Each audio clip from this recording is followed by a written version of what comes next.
بسم الله الرحمن الرحيم فذكر بالقرآن من يخاف وعيد. ഇസ്ലാമിൻ്റെ അടിസ്ഥാന ഇബാദത്തുകളിൽ ഏറ്റവും പ്രധാനപ്പെട്ട ഒരു ഇബാദത്താണ് സക്കാത്ത് എന്നുള്ളത്. പരിശുദ്ധ ഖുർആനിൽ നിസ്കാരത്തെയും സക്കാത്തിനെയും പരസ്പരം ബന്ധപ്പെടുത്തി 82 സ്ഥലങ്ങളിലാണ് അല്ലാഹു സുബ്ഹാനഹു വ തആല പറഞ്ഞിട്ടുള്ളത്. അധിക സ്ഥലങ്ങളിലും നിസ്കാരത്തിൻ്റെ കാര്യം പറയുമ്പോൾ അതിനോട് ചേർത്ത് തന്നെ സക്കാത്തിൻ്റെ കാര്യവും പറയുന്നു. അതുകൊണ്ട് തന്നെ നിസ്കാരം കൃത്യമായി നിർവഹിക്കുന്നവർ, അനുഷ്ഠിക്കുന്നവർ, സമ്പന്നത കൊണ്ട് അല്ലാഹു അനുഗ്രഹിച്ചിട്ടുണ്ട് എങ്കിൽ സക്കാത്ത് വർഷത്തിൽ ഒരിക്കൽ കൊടുക്കൽ നിർബന്ധമാണ്. മഹാനായ അബൂബക്കർ സിദ്ദീഖ് റളിയല്ലാഹു അൻഹു വളരെ ദയാലുവും സരള ഭാഷയുമാണ്. പെട്ടെന്ന് കോപിക്കുകയില്ല, മറ്റാരോടും വലിയ ദേഷ്യവും വെറുപ്പും കാണിക്കുകയില്ല. വളരെ മിതത്വം പാലിക്കുന്ന അബൂബക്കർ സിദ്ദീഖ് റളിയല്ലാഹു അൻഹു ഖലീഫയായി ഖിലാഫത്ത് ഏറ്റെടുക്കുമ്പോൾ ആ കാലഘട്ടത്തിൽ ചില ആൾക്കാർ നമസ്കരിക്കുമ്പോൾ സക്കാത്ത് കൊടുക്കുകയില്ല. സക്കാത്ത് ശേഖരിക്കുകയും അത് അർഹരായവർക്ക് വിതരണം ചെയ്യുകയും ചെയ്തതാണ് പരിശുദ്ധ ദീനുൽ ഇസ്ലാമിൻ്റെ കാഴ്ചപ്പാട്. അതുകൊണ്ട് തന്നെ ബൈത്തുൽ മാലിലേക്ക് വരേണ്ടുന്ന സമ്പന്നരായ സത്യവിശ്വാസികളിൽ നിന്നും ചിലരുടെ സക്കാത്ത് വരാതിരുന്നപ്പോൾ അതിന് പല ന്യായീകരണങ്ങളും ആ സമ്പന്നരായ സമ്പത്തിൻ്റെ ഉടമകൾ പറഞ്ഞപ്പോൾ മഹാനായ അബൂബക്കർ സിദ്ദീഖ് റളിയല്ലാഹു അൻഹു പറഞ്ഞു, വല്ലാഹി ലൗ ഖാതിലന്ന മൻ ഫറഖ ബൈന സ്വലാത്തി വസ്സക്കാ. നിസ്കാരത്തിൻ്റെയും സക്കാത്തിൻ്റെയും ഇടയിൽ ആരാണോ വേർതിരിവ് കാണിക്കുന്നത് അവനുമായിട്ട് ഞാൻ യുദ്ധം ചെയ്യുക തന്നെ ചെയ്യും. ഫൈന്ന സക്കാത്ത ഹഖുൽ മാലി. നിസ്കാരം ശരീരത്തിൻ്റെ ബാധ്യതയാണെങ്കിൽ സക്കാത്ത് സമ്പത്തിൻ്റെ ബാധ്യതയാണ്. വല്ലാഹി ലൗ മനഊനി. അല്ലാഹുവാണ് സത്യം, ആരെങ്കിലും എനിക്ക് തരാതിരുന്നാൽ അഥവാ ബൈത്തുൽ മാലിലേക്ക് നൽകാതിരുന്നാൽ അനാകൻ കാനു യുഅദ്ദൂനഹാ ഇലാ റസൂലില്ലാഹി സ്വല്ലല്ലാഹു അലൈഹി വസല്ലം. നബി സല്ലല്ലാഹു അലൈഹി വസല്ലം തങ്ങൾ ജീവിച്ചിരിക്കുമ്പോൾ സക്കാത്തിൻ്റെ വകയായിട്ട് മുതലായിട്ട് ഒരു ഒട്ടകത്തിൻ്റെ കുട്ടിയെ എങ്കിലും ആരെങ്കിലും തരാതിരുന്നാൽ തീർച്ചയായും ഞാൻ ലഖാത്തൽതുഹും, അവരോട് യുദ്ധം ചെയ്യുക തന്നെ ചെയ്യും. മഹാനായ അബൂബക്കർ സിദ്ദീഖ് റളിയല്ലാഹു അൻഹു പ്രഖ്യാപിക്കുകയുണ്ടായി. പ്രിയപ്പെട്ടവരെ, ഇതെല്ലാം നമ്മെ അറിയിക്കുന്നത് പരിശുദ്ധ ദീനുൽ ഇസ്ലാമിൽ സമ്പന്നരായ ആൾക്കാരുടെ ഒഴിച്ചുകൂടാൻ പറ്റാത്ത ബാധ്യതയാണ് വർഷത്തിൽ ഒരിക്കൽ അവരുടെ സമ്പത്തിൻ്റെ കൃത്യമായ കണക്കെടുപ്പ് നടത്തിക്കൊണ്ട് സമൂഹത്തിലെ ദുരിതമനുഭവിക്കുന്ന, നിരാലംബരായ, സാമ്പത്തികമായി ബുദ്ധിമുട്ടനുഭവിക്കുന്ന അവരുടെ പ്രയാസങ്ങൾ, ബുദ്ധിമുട്ടുകൾ, അതിന് പരിഹാരം കാണുക എന്നുള്ളത്. അതുകൊണ്ട് തന്നെ പരിശുദ്ധ ദീനുൽ ഇസ്ലാമിലെ സക്കാത്തിന് ഒട്ടേറെ ലക്ഷ്യങ്ങളുണ്ട്. ആ ലക്ഷ്യം യഥാർത്ഥത്തിൽ ഈ കാലഘട്ടത്തിൽ നിറവേറുന്നില്ല എന്നുള്ളതാണ് വസ്തുത. നമ്മുടെ ഇടയിലുള്ള, നമ്മുടെ മഹല്ലത്തിലുള്ള സമ്പന്നന്മാരായ ആൾക്കാർ വർഷം തോറും അവരുടെ സമ്പത്തിൻ്റെ സക്കാത്ത് കൊടുക്കുന്നുണ്ട്.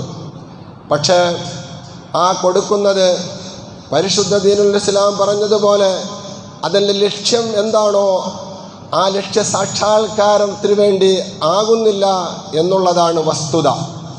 പരിശുദ്ധമായ സക്കാത്തിന് ഒരുപാട് ലക്ഷ്യങ്ങളുണ്ട്.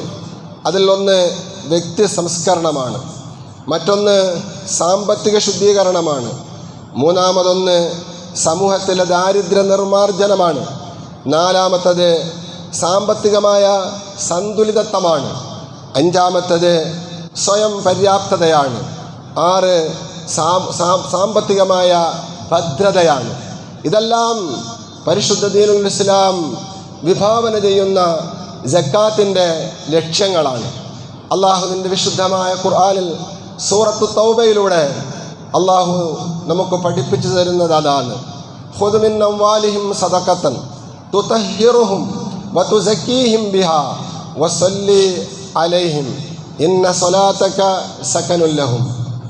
നബി സല്ലല്ലാഹു അലൈഹി വസല്ലമ തങ്ങളോട് അള്ളാഹു നിർദ്ദേശിക്കുകയാണ്, നബിയെ, ഖുദ് താങ്കൾ ശേഖരിക്കുക, മിൻ അംവാലിഹിം സമ്പന്നരായ മുഅ്മിനീങ്ങളുടെ സമ്പത്തിൽ നിന്നും സദഖത്തൻ സകാത്തിനെ, തുതഹിറുഹും അതവരുടെ സമ്പത്തിനെ ശുദ്ധീകരിക്കുന്നതാണ്, വതുസക്കീഹിം ബിഹാ അവർക്ക് ആത്മസംസ്കരണം നൽകുന്നതാണ്, വസല്ലി അലൈഹിം ഇന്ന സ്വലാത്തക സകനുൽ ലഹും അവർ ഈ നിർബന്ധ സാമ്പത്തിക ബാധ്യത നടപ്പിലാക്കുന്നു. അക്കാരണത്താൽ അവർക്ക് വേണ്ടി അങ്ങ് അനുകൂലമായിട്ട് പ്രാർത്ഥിക്കുക, ദുആ ചെയ്യുക. തീർച്ചയായും താങ്കളുടെ പ്രാർത്ഥന അവർക്ക് ശാന്തിയും സമാധാനവുമാണ് എന്ന്. പ്രിയപ്പെട്ടവരെ, സകാത്തിൻ്റെ ലക്ഷ്യമായിട്ട് ഈ പരിശുദ്ധ ആയത്തിലൂടെ രണ്ട് കാര്യങ്ങളാണ് അല്ലാഹു സുബ്ഹാനഹു വ തആല നമ്മെ ബോധ്യപ്പെടുത്തുന്നത്. അതിൽ നിന്ന് ഒന്നാമത്തത് സമ്പത്തിൻ്റെ ശുദ്ധീകരണമാണ്. നമ്മുടെ ഇടയിലുള്ള സമ്പന്നരായ ആൾക്കാർ അവരുടെ സമ്പത്തിലുള്ള മാലിന്യങ്ങൾ, അഴുക്കുകൾ നീക്കുന്നതിന് വർഷത്തിൽ ഒരിക്കൽ കൃത്യമായ കണക്കെടുപ്പ് നടത്തിക്കൊണ്ട് മറ്റുള്ളവർക്ക് സകാത്ത് കൊടുക്കൽ അനിവാര്യമാണ്. അപ്പോൾ മാത്രമേ അവരുടെ സമ്പത്ത് ശുദ്ധമാകുകയുള്ളൂ. രണ്ടാമതായിട്ട് അല്ലാഹു പറഞ്ഞത് തസ്കിയത്താണ്. ഓരോ മനുഷ്യരുടെയും മനസ്സ് സമ്പത്തുമായിട്ട് വല്ലാത്ത ബന്ധമാണ്. ദുനിയാവിനോടുള്ള, സമ്പത്തിനോടുള്ള അഭിനിവേശം മനുഷ്യർക്ക് വളരെ വലുതാണ്. അള്ളാഹുവിൻ്റെ വിശുദ്ധമായ ഖുർആൻ പറയുന്നു, മനുഷ്യൻ ദുനിയാവിനോടും സമ്പത്തിനോടും വളരെ താല്പര്യം കാണിക്കുന്നവനാണ്. സമ്പത്ത് പലർക്കും അലങ്കാരമാണ്, എന്നാൽ മറ്റു ചിലർക്ക് അത് പരീക്ഷണമാണ്. പ്രിയപ്പെട്ട സഹോദരങ്ങളെ, ഈ സമ്പത്ത് അലങ്കാരമായി മാറണമെങ്കിൽ നമുക്ക് നമ്മുടെ മനസ്സുകൾക്ക് സമ്പത്തിനോടുള്ള ദുര അത് അവസാനിപ്പിക്കേണ്ടതുണ്ട്, ലുബ്ദ് അവസാനിപ്പിക്കേണ്ടതുണ്ട്. മറ്റുള്ളവരോട് സഹാനുഭൂതി നമ്മുടെ മനസ്സിൽ ഉണ്ടാകേണ്ടതുണ്ട്. ഇതെല്ലാം സക്കാത്തിലൂടെ നിർവഹിക്കപ്പെടുമ്പോഴാണ് ഒരു മനുഷ്യൻ്റെ മനസ്സ് ശുദ്ധമായി തീരുന്നത്, സംസ്കരിക്കപ്പെടുന്നത്. അതിനുവേണ്ടിയാണ് പ്രിയപ്പെട്ടവരെ സക്കാത്ത് നിർബന്ധമാക്കിയിട്ടുള്ളത്. മൂന്നാമത്തതാണ് ഏറ്റവും പ്രധാനപ്പെട്ട സക്കാത്തിൻ്റെ ലക്ഷ്യം. അത് സാമ്പത്തികമായ ഭദ്രതയും ദാരിദ്ര്യ നിർമാർജനവുമാണ്. സമൂഹത്തിൽ സാമ്പത്തികമായ സന്തുലിതത്വം ഉണ്ടാകുമ്പോൾ മാത്രമേ ഭൂമിയിലെ നിലനിൽപ്പ് തന്നെ യഥാർത്ഥത്തിൽ പ്രകൃതിയുടെ താളാത്മകത്തിന് ഒത്ത് നീങ്ങുകയുള്ളൂ. കുറേ ആൾക്കാർ വലിയ കോടീശ്വരന്മാർ, ശതകോടീശ്വരന്മാരായി കഴിയുകയും സമൂഹത്തിൻ്റെ വലിയൊരു വിഭാഗം പട്ടിണിപ്പാവങ്ങളായി കഴിഞ്ഞുകൂടുകയും ചെയ്യുമ്പോൾ സാമ്പത്തിക ക്രമക്കേടുകൾ സമൂഹത്തിൽ ഉണ്ടാകും. ഇവിടെ സമ്പത്ത് നിസാബ് തികയുന്ന, അത് ഇൻഷാ അല്ലാഹ് പറയും, നിസാബ് തികയുന്ന, പൂർത്തിയാകുന്ന ഓരോ സമ്പന്നനായ സമൂഹത്തിലെ വ്യക്തിയും വർഷത്തിൽ ഒരിക്കൽ അവരുടെ സമ്പത്തിൽ നിന്നും നിശ്ചിത വിഹിതം സമൂഹത്തിലെ ദാരിദ്ര്യമനുഭവിക്കുന്ന ആൾക്കാരുടെ ദാരിദ്ര്യ നിർമാർജനത്തിനു വേണ്ടി വിനിയോഗിക്കുമ്പോൾ സമൂഹത്തിൽ സ്വയം പര്യാപ്തതയുണ്ടാകുന്നു. ഇത് കേവലവാദമല്ല, ഇസ്ലാമിൻ്റെ കേവലവാദമല്ല, ഇന്നലകളിലെ ചരിത്ര യാഥാർത്ഥ്യങ്ങളാണ്. വലിയ വലിയ രാജ്യങ്ങളിൽ സക്കാത്ത് വാങ്ങാൻ അവകാശികളായിട്ട് ഒരാൾ പോലുമില്ലാത്ത രാജ്യങ്ങൾ ഇസ്ലാമിൻ്റെ ഭരണത്തിൻ്റെ കീഴിൽ വ്യവസ്ഥാപിതമായിട്ട് സക്കാത്ത് ശേഖരിക്കുകയും അത് മറ്റുള്ളവർക്ക് കൊടുക്കുകയും ചെയ്തപ്പോൾ നിലവിൽ വന്നിട്ടുണ്ട്. മഹാനായ പ്രവാചകൻ മുഹമ്മദ് മുസ്തഫ സല്ലല്ലാഹു അലൈഹി വസല്ലമ തങ്ങൾ ഹിജറ 10-ാം വർഷം മുആദ് ബിൻ ജബൽ റളിയല്ലാഹു അൻഹുവിനെ യമൻ എന്ന് പറയുന്ന വലിയ ഒരു രാജ്യത്തിൻ്റെ ഗവർണറായിട്ടും ചീഫ് ജസ്റ്റിസായിട്ടും നിയമിക്കുകയാണ്. റസൂലുള്ളാഹി സ്വല്ലല്ലാഹു അലൈഹി വസല്ലമ തങ്ങൾ മദീന കേന്ദ്രമാക്കിക്കൊണ്ട് ഇസ്ലാമിക ഭരണം നടത്തുമ്പോൾ ആ കാലഘട്ടത്തിൽ യമൻ എന്ന് പറയുന്ന വലിയൊരു പ്രദേശം, രാജ്യം ഇസ്ലാമിൻ്റെ ഭരണത്തിന് കീഴിൽ വന്നപ്പോൾ ആ പ്രവിശ്യയിലേക്ക് അതിനെ ഒരു സ്റ്റേറ്റായി കണ്ടുകൊണ്ട് ആ നാട്ടിലേക്ക് മഹാനായ മുആദ് ബിൻ ജബൽ റളിയല്ലാഹു അൻഹുവിനെ ഗവർണറായിട്ട് നിയോഗിക്കുകയാണ്. ആ സന്ദർഭത്തിൽ ചെയ്ത ചില ഉപദേശങ്ങൾ ഹദീസിൻ്റെ ഗ്രന്ഥങ്ങളിൽ നമുക്ക് കാണാൻ കഴിയുന്നു. മഹാനായ അബ്ദുല്ലാഹി ബിൻ അബ്ബാസ് റളിയല്ലാഹു അൻഹുമാ പറയുകയാണ്, റസൂലുള്ളാഹി സ്വല്ലല്ലാഹു അലൈഹി വസല്ലമ തങ്ങൾ മുആദ് റളിയല്ലാഹു അൻഹുവിനെ യാത്രയാക്കുമ്പോൾ പറഞ്ഞു, മുആദേ ഇന്നക ലതഅതി, തീർച്ചയായും നീ ചെല്ലുന്നത് വേദഗ്രന്ഥങ്ങൾ ധാരാളമായിട്ട് പാരായണം ചെയ്യുന്ന ജൂത ക്രൈസ്തവ സമൂഹം ജീവിക്കുന്ന ഒരു നാട്ടിലേക്കാണ്, ഒരു രാജ്യത്തേക്കാണ്. അവിടെ ഉള്ളതിൽ അധിക പേരും കർഷകരാണ്. ആ നാട്ടിൽ നീ ചെന്നാൽ ആദ്യമായി നീ അവരെ പരിശുദ്ധമായ തൗഹീദിലേക്ക് ക്ഷണിക്കണം. അതവർ അംഗീകരിച്ചാൽ രണ്ടാമതായിട്ട് 5 നേരം കൃത്യമായി നിസ്കരിക്കാൻ അവരോട് ആവശ്യപ്പെടണം. അതും അവർ അംഗീകരിച്ചാൽ ഫഅഖ്ബിർഹും, മൂന്നാമതായിട്ട് നീ അവർക്ക് അറിയിച്ചു കൊടുക്കണം, അന്നല്ലാഹ ഫറള അലൈഹിം, തീർച്ചയായും അവരിലെ സമ്പന്നന്മാരുടെ മേൽ അള്ളാഹു സാമ്പത്തികമായ ഒരു ബാധ്യത, ഒരു ഉത്തരവാദിത്വം, ഒരു ചുമതല ഏർപ്പെടുത്തിയിട്ടുണ്ട്, നിർബന്ധമാക്കിയിട്ടുണ്ട് എന്ന്. തുഅഖദു മിൻ അഗ്നിയാഇഹിം, അത് അവരുടെ സമ്പന്നരിൽ നിന്നും സമ്പത്തിനെ, ഈ സക്കാത്തിനെ ശേഖരിക്കലാണ്. ഫതുറദ്ദു ഇലാ ഫുഖറാഇഹിം, എന്നിട്ട് ആ രാജ്യത്തെ ദരിദ്രന്മാരിലേക്ക് അതിനെ വിതരണം ചെയ്യപ്പെടുകയും ചെയ്യലാണ്. ഇത് മൂന്നാമതായിട്ട് നടപ്പിലാക്കേണ്ടുന്ന ധാർമ്മികമായ സാമ്പത്തികമായ ഉത്തരവാദിത്വമായിട്ടാണ് ഒരു ഗവർണറുടെ മേൽ ചുമതലയെന്നോണം മഹാനായ പ്രവാചകൻ മുആദ് ബിൻ ജബൽ റളിയല്ലാഹു അൻഹുവിനോട് ഉപദേശിക്കുന്നത്, നിർദ്ദേശിക്കുന്നത്. പിന്നെന്തുണ്ടായി? ചരിത്രം വളരെ വ്യക്തമാണ്. മുആദ് റളിയല്ലാഹു അൻഹു യമനിൽ ചെന്നു. അവിടെ ധാരാളം വർഷം ഗവർണറായിട്ട് സേവനം ചെയ്തു. ആദരവായ റസൂലുള്ളാഹി സ്വല്ലല്ലാഹു അലൈഹി വസല്ലം നിങ്ങളുടെ വഫാത്തിന് ശേഷം മഹാനായ മുആദ് റളിയല്ലാഹു അൻഹു യമനിലെ ഗവർണറാണ്. അബൂബക്കർ സിദ്ദീഖ് റളിയല്ലാഹു അൻഹു ആണ് ഖിലാഫത്ത് ഏറ്റെടുത്ത് ഭരണം നടത്തുന്നത്. അത് 2 വർഷമായിരുന്നു. ആ 2 വർഷവും മുആദ് റളിയല്ലാഹു അൻഹു അവിടെ ഗവർണർ തന്നെയായിരുന്നു. അതിനുശേഷം മഹാനായ ഉമറുൽ ഫാറൂഖ് റളിയല്ലാഹു അൻഹു ഖിലാഫത്ത് ഏറ്റെടുത്തു. മൊത്തത്തിൽ 13 വർഷമായിരുന്നു മഹാനായ ഉമറുൽ ഫാറൂഖ് റളിയല്ലാഹു അൻഹുവിൻ്റെ ഖിലാഫത്ത്. ആ കാലഘട്ടത്തിലും മുആദ് റളിയല്ലാഹു അൻഹു അവിടുത്തെ ഗവർണറാണ്.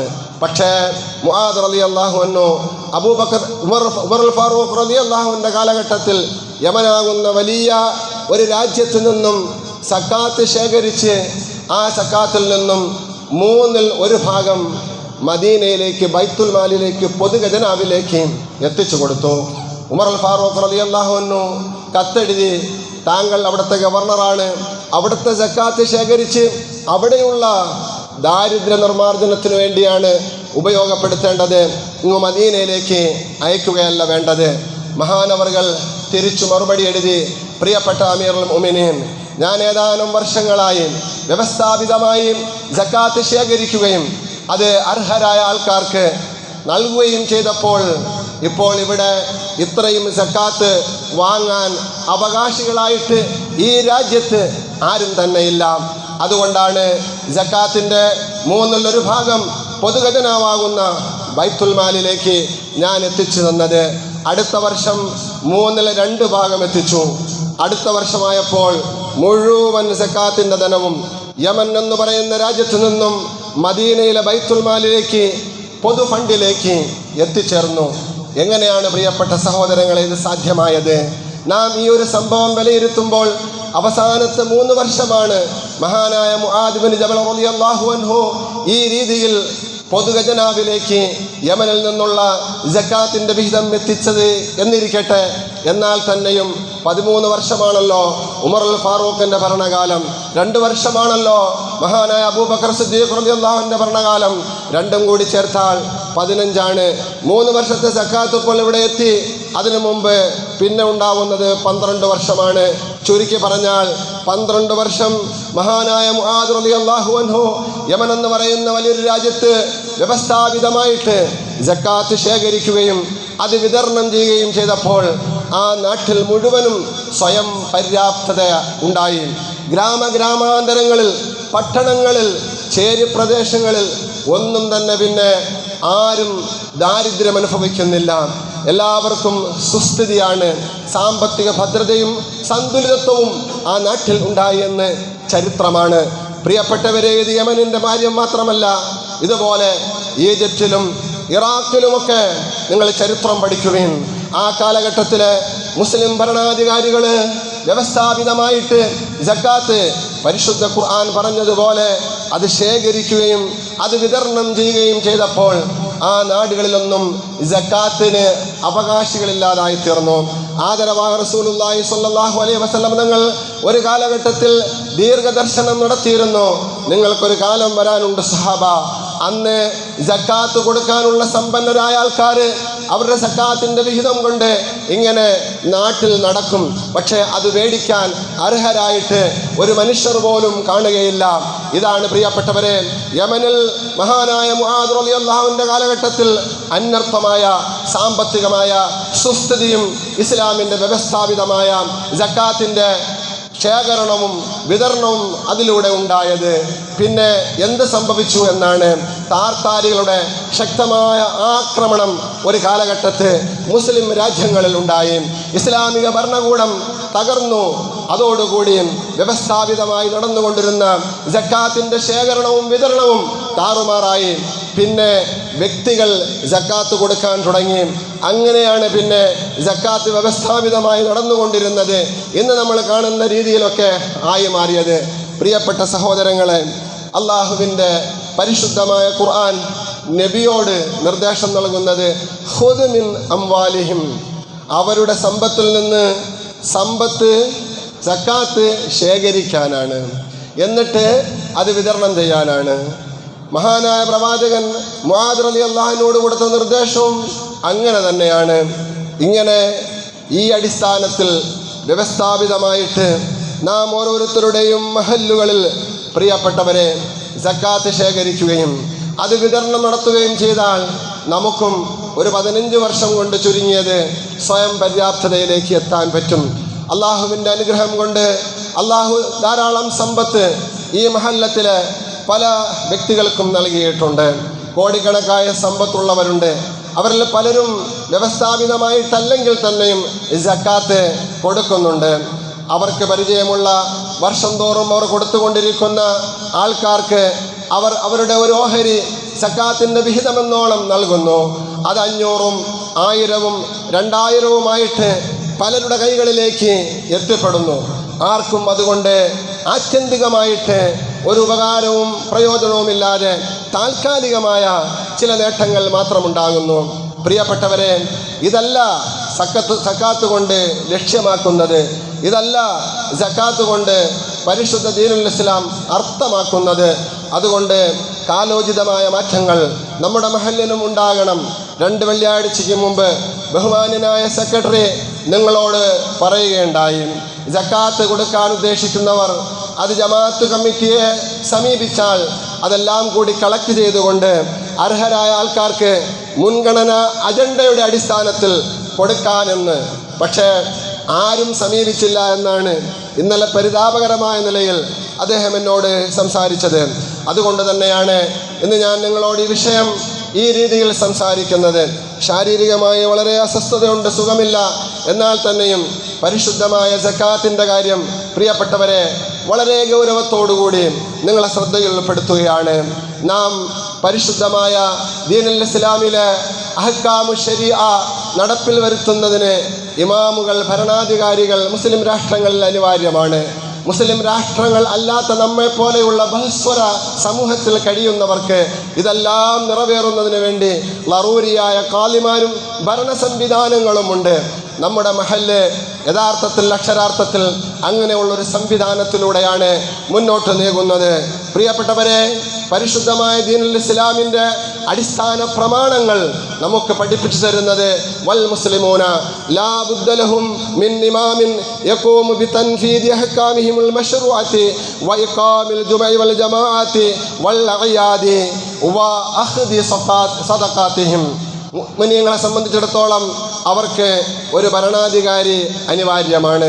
ആ ഭരണാധികാരിയാണ് ശരീഅത്ത് നിയമങ്ങളെല്ലാം നടപ്പിലാക്കേണ്ടത്, സക്കാത്ത് ശേഖരിക്കേണ്ടത്, ജുമുഅ ജമാഅത്തുകൾ പെരുന്നാളുകൾ നിർവഹിക്കാനുള്ള പ്രഖ്യാപനം നടത്തേണ്ടത്, അങ്ങനെയുള്ള അഹ്കാമു ശർഈയായ എല്ലാ കാര്യങ്ങളും ഒരു ഭരണാധികാരിയാണ് നേതൃത്വം കൊടുക്കേണ്ടത്. ഇനി അങ്ങനെയുള്ള ഭരണാധികാരികൾ ഇല്ലാത്ത നാട്ടിൽ ആണ് ലറൂറത്തിൻ്റെ ഖാദിമാരെ നിശ്ചയിച്ചിരിക്കുന്നത്. നമ്മുടെ കേരളത്തിൽ തെക്കും വടക്കുമായി ധാരാളം ഖാദിമാരുണ്ട്. ആ ഖാദിമാരുടെ കീഴിൽ ധാരാളം മഹല്ലുകളുണ്ട്. ആ മഹല്ലുകളിലൊക്കെ പ്രിയപ്പെട്ടവരെ ഈ പറഞ്ഞ ഇമാം നിർവഹിക്കേണ്ട വാഹദി സക്കാത്തിഹിം, അവരുടെ സക്കാത്തുകൾ ശേഖരിച്ച് അത് വിതരണം ചെയ്യേണ്ടുന്ന ബാധ്യത ജമാഅത്ത് പരിപാലന സമിതിയും അവിടുത്തെ ഇമാമും ഉത്തരവാദിത്വത്തോടുകൂടി ഏറ്റെടുക്കണം.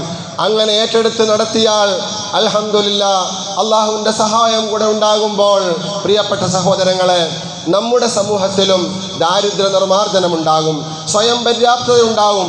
അർഹരായ ആൾക്കാരിലേക്ക് സക്കാത്തിൻ്റെ വിഹിതം കൂട്ടായി എത്തും.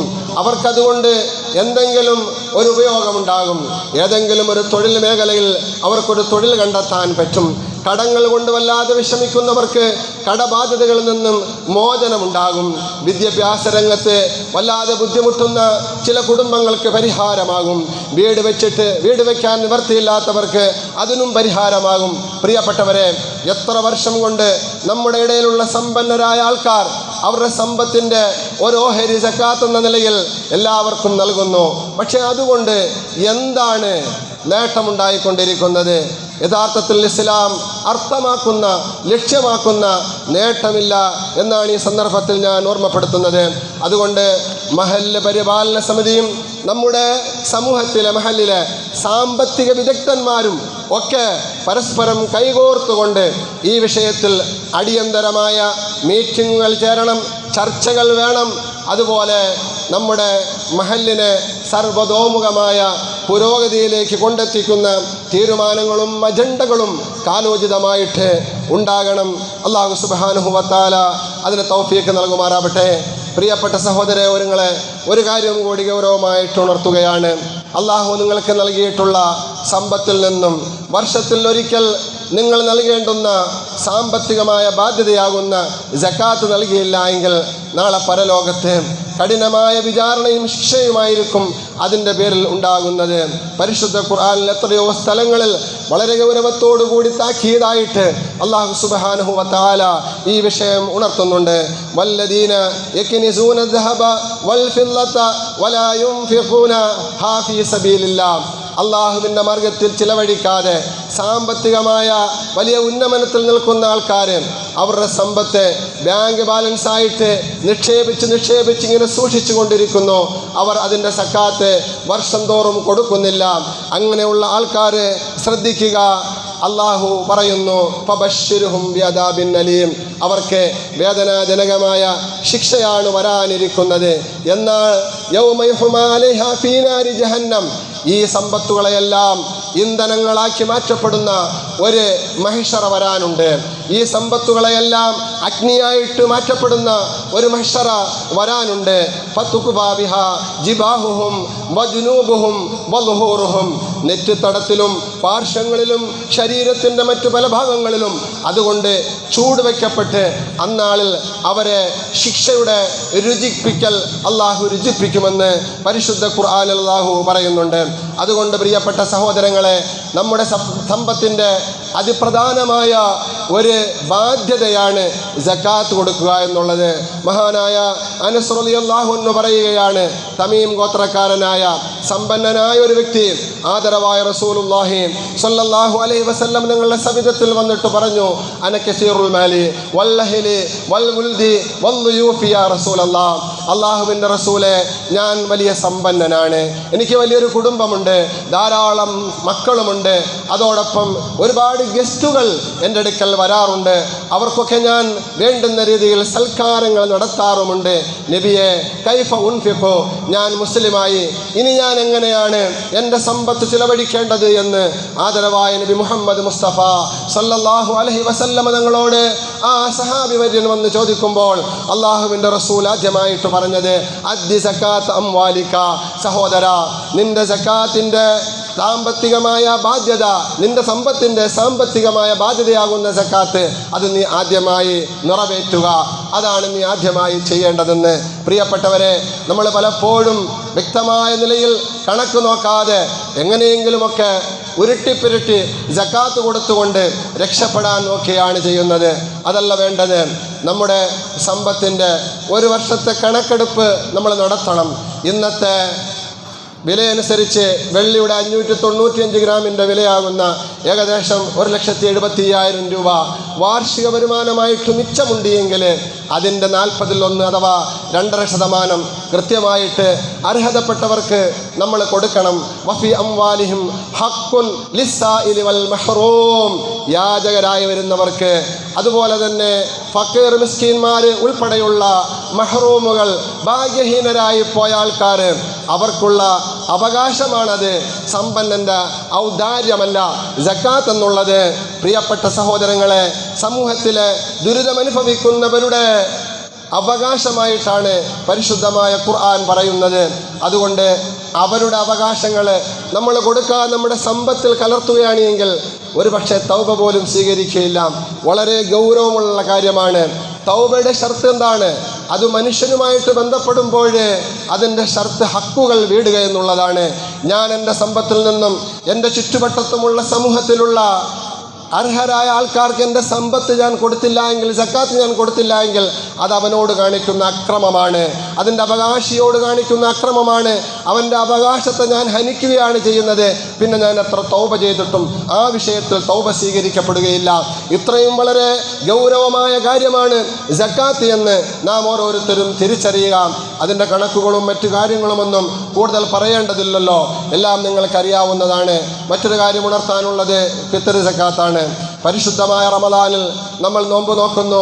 പരിശുദ്ധമായ റമദാനിൻ്റെ സമാപനത്തോടുകൂടി ചെറുപെരുന്നാൾ, വ്രതവിരാമ പെരുന്നാൾ നമ്മളിലേക്ക് കടന്നു വരുമ്പോൾ നമുക്കാദ്യമായി നിർബന്ധമാകുന്ന ബാധ്യതയാണ് സക്കാത്തുൽ ഫിത്ർ. ഒരു വ്യക്തി, ആ വ്യക്തിക്കും ആ വ്യക്തിയുടെ ഒപ്പം കഴിയുന്ന സാധുക്കളായ പ്രായപൂർത്തിയാകാത്ത മക്കൾക്കുമാണ് ഹനഫി മദ്ഹബ് അനുസരിച്ച് ഫിത്ർ സക്കാത്ത് കൊടുക്കൽ നിർബന്ധമായിട്ടുള്ളത്. ഭാര്യയ്ക്ക് ഫിത്ർ സക്കാത്ത് കൊടുക്കൽ നമ്മെ സംബന്ധിച്ചിടത്തോളം ഭർത്താവിന് നിർബന്ധമില്ല, പക്ഷേ കൊടുത്താൽ നല്ലതാണ്. പ്രിയപ്പെട്ട സഹോദരങ്ങളെ, അതുകൊണ്ട് ആ ഫിത്ർ സക്കാത്ത് നമ്മൾ കൊടുക്കാൻ തയ്യാറാവണം. നിർബന്ധമാകുന്നത് പെരുന്നാൾ ദിവസത്തിൻ്റെ ഫജ്ർ സാദിഖ് ഉദിക്കുന്നതോടുകൂടിയാണ്, അഥവാ സുബഹയുടെ സമയം ആകുന്നതോടുകൂടിയാണ്. അതിന് മുമ്പും കൊടുക്കാം, അതിന് ശേഷവും കൊടുക്കാം. മുമ്പ് കൊടുക്കുന്നത് ഈ കാലയളവിൽ കുറച്ചുകൂടി നല്ലതാണ്. ആവശ്യക്കാർക്ക് അവരുടെ ആവശ്യ സാധനങ്ങൾ വാങ്ങാനും അവർക്ക് അന്നമൊരുക്കാനുമൊക്കെ അത് സഹായകമായി തീരും. അതുകൊണ്ട് നേരത്തെ കൊടുക്കലായിരിക്കും നല്ലത് എന്നീ സന്ദർഭത്തിൽ ഓർമ്മപ്പെടുത്തുകയാണ്. അതിൻ്റെ അളവൊക്കെ നിങ്ങൾക്കറിയാം. ഒരു വ്യക്തിയെ സംബന്ധിച്ചിടത്തോളം ഒരു സാ ആണ്. ഹനഫി മദ്ഹബ് അനുസരിച്ച് ഒരു സാ എന്ന് പറഞ്ഞാൽ ഏറ്റവും കുറഞ്ഞത് 3,200 ആണ്. 3.5 കിലോ കൊടുത്താൽ എമ്പാടും എഹ്തിയാത്ത് സൂക്ഷ്മതയുമായി മതിയുമായി അതിൻ്റെ പൈസ കൊടുക്കാം. ആ സാധനം തന്നെ, അരി തന്നെ കൊടുക്കണമെന്നില്ല. പൈസ കൊടുക്കലാണ് ഈ കാലഘട്ടത്തിൽ കുറച്ചുകൂടി ഓരോരുത്തർക്കും ഏറ്റവും നല്ലതായിട്ടുള്ളത്, ഉപകാരപ്രദമായിട്ടുള്ളത്, ഫലപ്രദമായിട്ടുള്ളത്. ഈ കാര്യങ്ങളെല്ലാം നിങ്ങൾ ശ്രദ്ധിക്കുക. ഈ വിഷയത്തിലും പ്രിയപ്പെട്ട സഹോദരങ്ങളെ, നമ്മുടെ മദ്ഹബ് അനുസരിച്ച് തന്നെ ഫിത്ർ സക്കാത്ത് ശേഖരിച്ച് കളക്ട് ചെയ്ത് അർഹരായ ആൾക്കാർക്ക് കൊടുക്കാൻ നമ്മുടെ മദ്ഹബിൽ ധാരാളം നിയമങ്ങളുണ്ട്. അതിനും വരും കാലഘട്ടങ്ങളിൽ ജമാഅത്ത് പരിപാലന സമിതിയും അതുപോലെ തന്നെ ഇമാമും മറ്റുള്ള നാട്ടിലെ പ്രമുഖരായ ആൾക്കാരുമെല്ലാം തയ്യാറാകണമെന്ന് പറഞ്ഞുകൊണ്ട് അവസാനിപ്പിക്കുകയാണ്. പ്രിയപ്പെട്ട സഹോദരങ്ങളെ, പരിശുദ്ധമായ റമദാൻ മാസത്തിൻ്റെ അവസാനത്തെ ആഴ്ചയിലൂടെയാണ് നാം ഇപ്പോൾ കടന്നുപോയിക്കൊണ്ടിരിക്കുന്നത്. ലൈലത്തുൽ ഖദറിനെ ഏറെ പ്രതീക്ഷിക്കേണ്ട രാവുകളാണ്. എല്ലാവരും ഇബാദത്ത് കൊണ്ട് സജീവമാകാൻ ശ്രമിക്കുക, കൂടുതൽ താല്പര്യം കാണിക്കുക. തുടക്കത്തിലുള്ള താല്പര്യം മുഴുവനും നശിച്ച് പ്രിയപ്പെട്ടവരെ നമ്മൾ വല്ലാത്ത ഗഫ്ലത്തിൽ, അശ്രദ്ധതയിലായി കഴിയുകയാണ്. യഥാർത്ഥത്തിൽ പടച്ച തമ്പുരാൻ്റെ തീരുമാനങ്ങൾ അനുകൂലമാക്കേണ്ടുന്ന, പ്രാർത്ഥന നടത്തേണ്ടുന്ന രാവുകളും പകലുകളുമാണ് കഴിഞ്ഞു പോയിക്കൊണ്ടിരിക്കുന്നത്. ഇവിടെ ഓരോ വർഷവും 27-ാം രാവുമായിട്ട് ബന്ധപ്പെട്ട് നടക്കുന്ന ഇബാദത്തുകൾ ഇൻഷാ അല്ലാഹ് മുറ പോലെ നടക്കും. അതിനെല്ലാവരും ഭാഗവാക്കാകണമെന്ന് കൂടി ഈ സന്ദർഭത്തിൽ ഉണർത്തിക്കൊണ്ട് ശേഷിക്കുന്ന ദിവസങ്ങളിൽ എല്ലാ അർത്ഥത്തിലും പരിശുദ്ധമായ റമദാൻ മാസത്തെ സജീവമാക്കാൻ തയ്യാറാകണമെന്ന് അഭ്യർത്ഥിച്ചുകൊണ്ട് അള്ളാഹു ഈ റമദാനും നോമ്പുമെല്ലാം നമുക്ക് അനുകൂലമാക്കി തരട്ടെ എന്ന് ആത്മാർത്ഥമായി പ്രാർത്ഥിച്ചുകൊണ്ട് അവസാനിപ്പിക്കുകയാണ്. വാഹിറു ദഅവതി അൽഹംദുലില്ലാഹി റബ്ബിൽ ആലമീൻ. അസ്സലാമു അലൈക്കും വറഹ്മത്തുള്ളാഹി വബറകാതുഹു.